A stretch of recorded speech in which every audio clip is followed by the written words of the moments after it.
Have you ever woken up feeling like you don't belong? Like the world doesn't see you for who you really are? Imagine this. One morning, you wake up and realize you've turned into something completely unrecognizable, not metaphorically, but physically.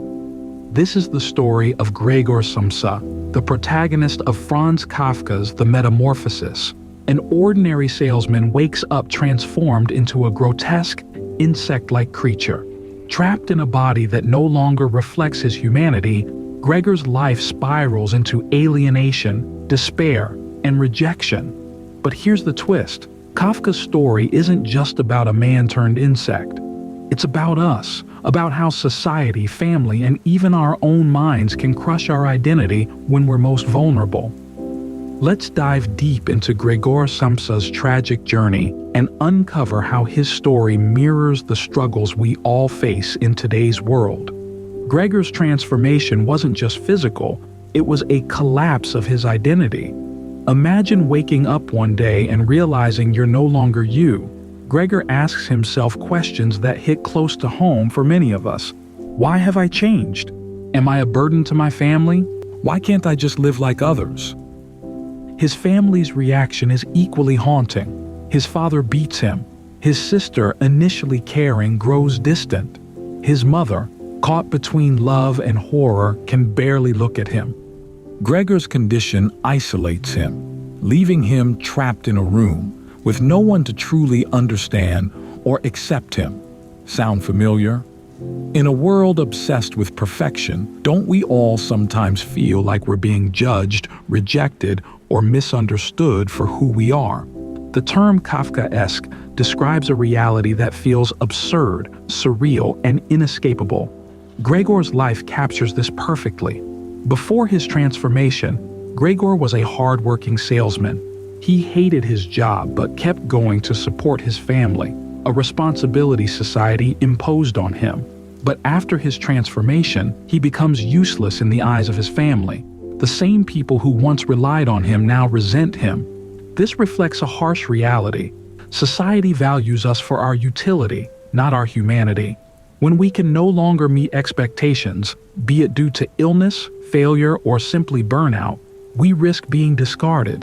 Consider Gregor's sister, Greta.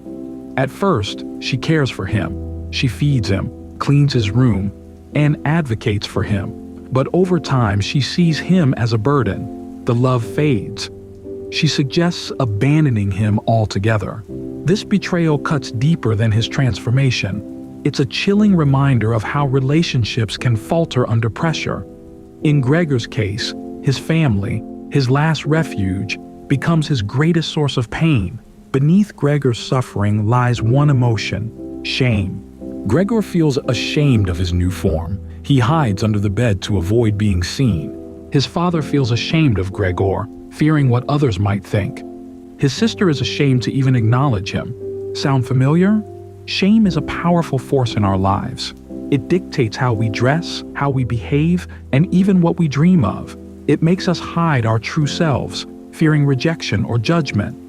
Franz Kafka uses Gregor's shame to show us how societal norms imprison us. Like Gregor, many of us feel trapped, stuck in jobs we hate, relationships that don't fulfill us, or expectations we didn't choose. As Gregor's isolation grows, he spirals into nihilism. He stops eating, stops fighting, and ultimately stops living. Why? Because when society, family, and even your own reflection reject you, what's left? This despair is something many of us can relate to. Depression, loneliness, and burnout are modern epidemics. We're constantly told to keep going, but like Gregor, we sometimes wonder, what's the point? But Kafka isn't just telling us to wallow in despair. He's forcing us to ask tough questions. Why do we let society's expectations define us? Why do we allow shame to control our lives? And most importantly, how do we break free? There's one moment in the Metamorphosis that offers a glimmer of hope. When Gregor's sister tries to remove all the furniture from his room, he clings to a portrait of a woman on the wall.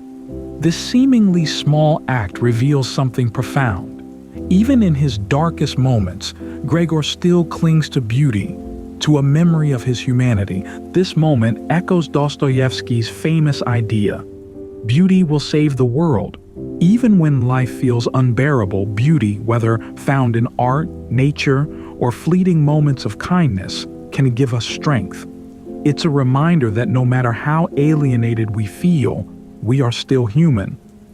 Gregor's story ends in tragedy, but it doesn't have to be ours.